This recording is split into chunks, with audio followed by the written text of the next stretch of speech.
जब वहाँ चोई नहाने के लिए गया तो साबुन पर पैर पड़ने की वजह से वो वहाँ फिसलकर सर के बल गिर गया और बेहोश हो गया। वहाँ जेसन के मन में लालच आ गया। उसने अपनी लॉकर की चाबी को चोई की चाबी से बदल दिया और उसके पास अपना सामान रख दिया। फिर उसने चोई के लॉकर से उसका सारा सामान खुद रख लिया और मन ही मन सोचने लगा कि मरने से पहले क्यों ना एक दिन अमीरों वाली जिंदगी जी जाए। फिर वो सबसे पहले अपनी मकान मालकिन के पास गया और अपना सारा किराया चुका दिया, बल्कि उसने कुछ महीनों का एडवांस भी दे दिया। फिर उसके सूट से एक कार की चाबी निकली, जिसके बाद तो मानो वो खुशी से पागल ही हो गया। खैर, फिर यहाँ से वो अपनी दोस्त से मिलने गया। वहाँ उसकी दोस्त ने कहा कि अगले महीने मेरी शादी होने वाली है। अब ये सुनकर जेसन बहुत उदास हो गया, क्योंकि वो उसे पसंद करता था। अब उसे समझ आ चुका था कि पैसों से उसकी जिंदगी नहीं बदल सकती। इसीलिए उसने फैसला किया कि वो ये सब उस आदमी को वापस कर देगा। तब वो सामान लौटाने के लिए हॉस्पिटल गया। वहाँ जेसन ने अपना सामान लेकर चोई का सामान रख दिया, लेकिन तभी चोई को होश आ गया। उसने जेसन से कहा कि हॉस्पिटल वालों ने मेरा नाम जेसन बताया है, क्या तुम मुझसे मिलने आए हो और क्या तुम मेरे बारे में कुछ जानते हो, क्योंकि मुझे कुछ याद नहीं है, मेरी याददाश्त जा चुकी है। अब यहाँ जेसन ने सच्चाई बताने की जगह ये कह दिया कि मैं तुम्हें नहीं जानता, जिसके बाद वो फिर से चोई का सामान लेकर चला गया। इसके बाद जब चोई को डिस्चार्ज किया गया तो उसके पास इतने भी पैसे नहीं थे कि वो अपनी फीस भर सके। तब वहाँ ये लीना नाम की लड़की चोई का हालचाल पूछने के लिए आई।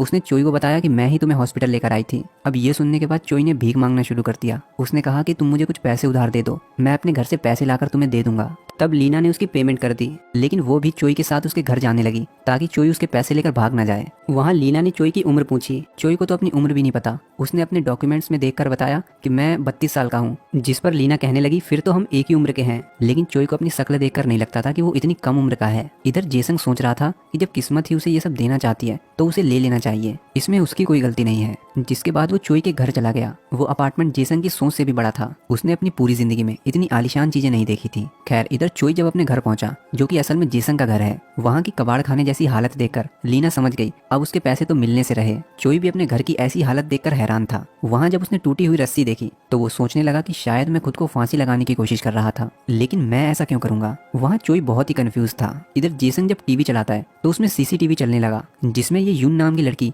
योगा कर रही थी। उसने चैनल बदलने की कोशिश की, लेकिन सब में यही आ रहा था। तब जेसन इसी प्रोग्राम को देखने लगा। इधर चोई अपने बारे में जानने के लिए अपने पड़ोसियों से मिलने गया कि शायद वो कुछ उसे बता दें, लेकिन सभी ने उसे सेल्समैन समझकर भगा दिया। तब वहीं से गुजर रहे एक आदमी से चोई पूछने लगा कि क्या तुम मुझे जानते हो, लेकिन वो आदमी बिना बात के अकड़ने लगा। तब चोई ने 1 मिनट में उसकी सारी अकड़ निकाल दी। अब चोई सोचने लगा कि मैं इतना अच्छा फाइटर हूँ, मुझे तो पता ही नहीं था। इधर जेसन ने सीसीटीवी में देखा कि यून अपने आप को मारने की कोशिश कर रही है। तब वो बहुत डर गया और पुलिस को फोन करने लगा, लेकिन कुछ देर बाद उसने देखा कि यून फिर से जिंदा हो गई और फिर अपने आप को मारने लगी। अब ये सब हो क्या रहा है, ना तो जेसन को समझ आ रहा है और ना ही हमें। इधर लीना जब चोई से मिलने आई तो उसने देखा कि चोई ने सारा घर साफ कर दिया है। चोई ने उसे बताया कि अपने बारे में मुझे जो कुछ भी पता चला है वो मैं इस डायरी में लिख रहा हूँ, और अभी मुझे ये पता चला है कि मैं चाकू बहुत अच्छी चलाता हूँ। अब ये सुनते ही लीना उसे अपने घर ले गई, जहाँ उसकी मॉम घर में ही एक रेस्टोरेंट चलाती थी। उसने अपनी मॉम से कहा कि ये खाना बहुत अच्छा बनाता है, हम इसे काम पर रख लेते हैं। लीना ने ऐसा इसलिए किया ताकि उसके पैसे वसूल हो जाएं। इधर जेसन ने जब घर में छानबीन की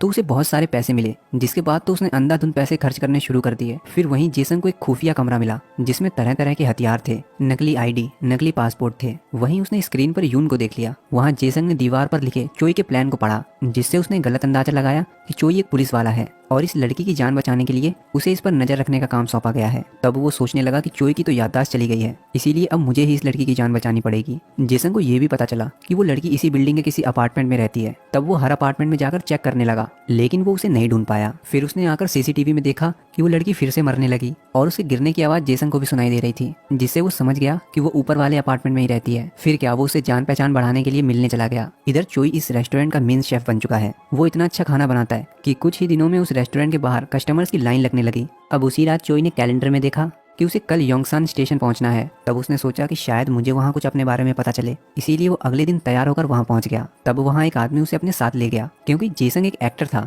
इसीलिए चोई को एक मूवी में काम करने के लिए ले जाया जा रहा है। वहाँ डायरेक्टर को चोई की एक्टिंग कुछ खास पसंद नहीं आती। वो कोई भी सीन ठीक तरीके से नहीं कर पा रहा था। कुल मिलाकर वो हर सीन में हक देता था, जिससे डायरेक्टर बहुत परेशान हो गया। इधर जेसन यून का पीछा करते हुए एक हॉस्पिटल में पहुंचा, जहाँ उसे पता चला कि एक आदमी यून पर नजर रखे हुए है, और उसे देखने के बाद यून भी काफी डर गई। तब यून को बचाने के लिए जेसन उसे साथ लेकर भाग गया। इधर शाम को दिहाड़ी लेते वक्त चोई ने इस आदमी से अपने बारे में कुछ डिटेल्स मांगी, जिससे उसे अपने डैड के घर का एड्रेस पता चला, मतलब जेसन के डैड के घर का। फिर वो उस एड्रेस पर पहुंच गया। जेसन के डैड एक बार्बर हैं जो हमेशा अपने बेटे के बारे में ही बात करते रहते हैं। वहाँ चोई चुपचाप जाकर बैठ गया और उन दोनों की बातें सुनने लगा, जहाँ उसे पता चला कि उसके डैड का सपना है कि जेसंग एक बहुत बड़ा एक्टर बने, लेकिन अभी तक वो कुछ नहीं कर पाया। पर उसके डैड को लगता है कि एक दिन वो बड़ा एक्टर जरूर बनेगा। अब ये सुनने के बाद चोई ने ठान लिया कि वो मेहनत करके एक दिन बड़ा एक्टर बनेगा। इधर यून कुछ सामान पैक करके थर्सडे के दिन बाहर किसी से मिलने गई, लेकिन जिससे वो मिलने गई वो वहाँ आया ही नहीं। फिर यून ने सोचा कि शायद अगले थर्सडे आना होगा। इधर चोई अपना एक्टिंग ट्रेनिंग प्लान तैयार करता है और अपनी एक्टिंग स्किल्स को सुधारने के लिए मेहनत करने लगा, जैसे कि अपने डायलॉग्स को सुधारना, अपनी फिटनेस का ध्यान रखना। अब एक दिन चोई को एक फाइटिंग सीन में काम मिल गया। उसे लीड एक्टर के बॉडीगार्ड का रोल मिला था, जहां वो अपने कैरेक्टर में इतना चला गया कि हीरो के एक्शन सीन भी वो खुद ही करने लगा। तब हीरो कहने लगा, मैं क्या करूं, मैं जॉब छोड़ दूं। अब उसके एक्शन से खुश होकर डायरेक्टर ने उसे हीरो के राइट हैंड का रोल दे दिया, जहां ओवर एक्टिंग के 50 रुपए काटने की वजह डायरेक्टर ने पहले ही टेक में सीन को फाइनल कर दिया। जिसके बाद धीरे धीरे चोई दिन दोगुनी और रात चौगुनी तरक्की करने लगा, यहाँ तक कि लोग भी उसे जानने लगे। इधर जेसंग और यून की पहचान भी धीरे धीरे बढ़ती जा रही थी, यहाँ तक कि ये पहचान कब प्यार में बदल गई उन दोनों को भी पता नहीं चला। अब ऐसे ही एक दिन जेसंग को वहाँ चोई के क्लाइंट का फोन आया। तब उसने चोई बनकर फोन उठाया, जिसके बाद वो चोई बनकर उनसे मिलने भी गया। वहाँ इन्होंने कहा कि तुमने कहा था 25 तारीख तक तुम यून को मार दोगे, लेकिन वो तो अभी भी जिंदा है, तुम उसे जल्दी खत्म करो वरना हम ये काम किसी दूसरे किलर से करवा लेंगे। तब जेसंग समझ गया कि चोई कोई पुलिस वाला नहीं है, बल्कि वो एक किलर है जिसे यून को मारने का कॉन्ट्रैक्ट मिला है। अब इसलिए वो चोई के प्लान को जानने के लिए उसका पीछा करने लगा, लेकिन चोई ने उसे देख लिया। चोई को लगा कि ये कोई मेरा फैन है जिसे ऑटोग्राफ चाहिए, इसीलिए बेचारा इतनी देर से पीछा कर रहा है। अब उसी रात चोई को एक रोमांटिक सीन शूट करना था।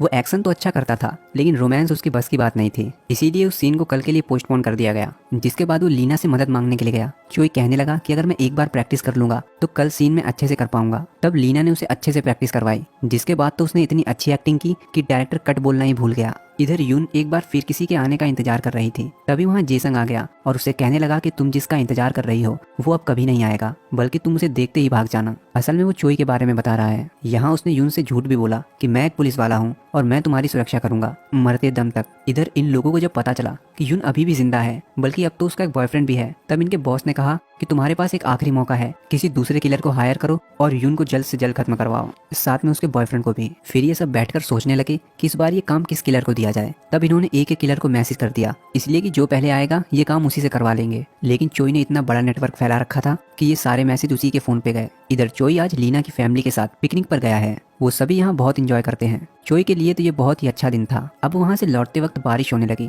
और रेडियो में वही गाना बज रहा था जो चोई अक्सर सुनता था। जिसके बाद चोई को सब याद आ गया और वो तुरंत अपने घर गया। वहाँ उसने फोन पर यून को मारने के नए कॉन्ट्रैक्ट देखे, तो उसने तुरंत सीसीटीवी में देखा और उसे पता चला कि यून और जेसंग दोनों साथ में कहीं बाहर जा रहे हैं। तब उनका पीछा करते हुए चोई वहाँ पहुँच गया। चोई को देखकर जेसंग बहुत डर गया और वो यून से वहाँ से भागने के लिए कहने लगा, लेकिन यून चोई को देखकर बिल्कुल भी नहीं घबराई, बल्कि वो तो ऐसे बात कर रही थी जैसे कि वो चोई को बहुत अच्छे से जानती है। वहाँ चोई ने यून को बताया कि उन लोगों ने तुम्हारे साथ साथ अब जेसंग को मारने का भी कॉन्ट्रैक्ट दिया है, इसीलिए तुम्हें इस देश को छोड़कर जाना पड़ेगा। वहाँ जेसंग को कुछ समझ नहीं आ रहा था। तब चोई ने उसे सब बताया। असल में चोई है तो एक किलर, लेकिन सिर्फ नाम का, क्योंकि उसे जिस किसी को भी मारने का कॉन्ट्रैक्ट मिलता था वो उसी के पास जाकर उससे नया कॉन्ट्रैक्ट करता था। वो लोगों से कहता था कि कुछ लोग तुम्हें मारना चाहते हैं, अगर तुम जिंदा रहना चाहते हो तो मैं जैसा बताऊं वैसा ही करो। फिर चोई उसकी फेक डेथ प्लान करता था ताकि कॉन्ट्रैक्ट देने वाले को लगे कि वो इंसान सच में मर गया है। बाद में कॉन्ट्रैक्ट के पैसे वो दोनों आपस में बांट लेते हैं। यून के साथ भी कुछ ऐसा ही है, इसीलिए चोई ने उसे बचाने के लिए अपनी निगरानी में रखा था, जहाँ यून अपनी मौत को असली दिखाने के लिए रोज प्रैक्टिस करती थी। लेकिन चोई की याददाश्त जाने की वजह से पूरा प्लान खराब हो गया और इसीलिए यून को देश छोड़ना पड़ेगा। यून जेसन को भी अपने साथ चलने के लिए कहती है, क्योंकि अब उसकी जान भी खतरे में है। तब जेसन कहने लगा कि मैं तो वैसे भी मरने वाला था, मेरे आगे पीछे रोने वाला कोई नहीं है, तुम मेरी चिंता मत करो। तब चोई ने उससे कहा, ऐसा नहीं है, मैं तुम्हारे डैड से मिला था, वो तुम्हें एक बड़ा एक्टर बनते हुए देखना चाहते हैं, इसीलिए तुम्हें जिंदा रहना होगा। अब इसके बाद चोई इन दोनों को बचाने के लिए प्लान बनाता है। चोई इन लोगों को फोन करके कहता है कि कल तुम्हारा काम हो जाएगा। फिर वो यून और जेसन को समझाता है कि हमें अपनी जिंदगी बचाने के लिए कल बहुत अच्छी एक्टिंग करनी पड़ेगी, क्योंकि अगर ऐसा नहीं हुआ तो वो लोग किसी दूसरे किलर को हायर करेंगे। फिर इसके बाद चोई घर जाकर लीना से कहता है कि मैं अब एक्टिंग नहीं करूंगा, क्योंकि मुझे सब याद आ गया है, इसीलिए मैं यहाँ से हमेशा के लिए जा रहा हूँ और जो तुम मेरे बारे में सोचती हो वो सब गलत है। अब अचानक ये सुनने के बाद लीना रोने लगी, क्योंकि वो चोई को पसंद करने लगी थी, जिसके बाद वो नाराज होकर वहाँ से चली गई। तभी लीना ने देखा कि चोई एक कार से कहीं जा रहा है। वो सोचने लगी कि चोई अभी तक इतना गरीब था और अचानक से उसके पास इतनी महंगी कार आ गई। लीना को कुछ गड़बड़ लगी, इसीलिए वो चोई का पीछा करने लगी। इधर ये लोग इंतजार कर रहे थे कि कब उन्हें यून की मौत का तमाशा देखने को मिलेगा। तभी वहाँ जेसन यून को लेकर आया। उसने सबके सामने यून को चाकू मार दिया। यून भी मरने की अच्छी एक्टिंग कर रही थी। तभी वहाँ चोई भी आ गया और जेसन को पीटने की एक्टिंग करने लगा। अब ये लोग ये सोच रहे थे यून के साथ साथ ये किलर्स भी आपस में लड़कर मर जाएं। इन दोनों की एक्टिंग चल ही रही थी कि तभी वहाँ लीना पहुंच गई। लीना की वजह से चोई का अच्छा खासा प्लान खराब होने वाला था। वो लीना को साइड में ले जाकर उसे इशारों में समझाने की कोशिश करने लगा और उसे वहां से जाने के लिए कहने लगा, लेकिन लीना कुछ समझने को तैयार ही नहीं थी। तब चोई जेसन को इशारे में कहने लगा कि खड़े खड़े मुंह क्या देख रहा है मेरा, तू ही मुझे चाकू मार देना आकर। फिर जेसन के चाकू मारते ही चोई ने यून की तरफ इशारा किया, जिसके बाद यून ने एक बड़ा कंटेनर उन पर गिरा दिया। वो कंटेनर नीचे से खुला हुआ था। अब ये देखने के बाद ये लोग बड़े खुश हुए। जब ये आदमी चेक करने के लिए गया तो उसे यून की डेड बॉडी दिखी और वो जैसे ही कंटेनर के पास गया तो जेसन ने नकली खून बहाना शुरू कर दिया, जिससे उस आदमी को पूरा यकीन हो गया। अब इनका बॉस ज्यादा खुश इसलिए था कि यून के साथ साथ वो दोनों किलर भी मारे गए। फिर इनके यहाँ से जाते ही ये लोग उस कंटेनर से बाहर आ गए। वहाँ चोई ने लीना को सब बताया, खासकर ये कि उसका नाम जेसन नहीं चोई है और वो 32 साल का नहीं 45 साल का है। ये सुनकर तो लीना के होश उड़ गए, क्योंकि चोई लीना के अंकल की उम्र का है। तभी लीना को याद आया कि आज चोई की मूवी के आखिरी सीन का शूट है, इसीलिए वो तुरंत चोई को सेट पर लेकर गई, जहाँ चोई स्क्रिप्ट को छोड़कर अपने दिल की बात बोलने लगा, वो भी लीना को देखकर। और तब लीना भी मान गई। फिर चोई लीना की फैमिली के साथ ही रहने लगा और चोई ने अपना पुराना काम छोड़कर एक्टिंग को ही अपना पेशा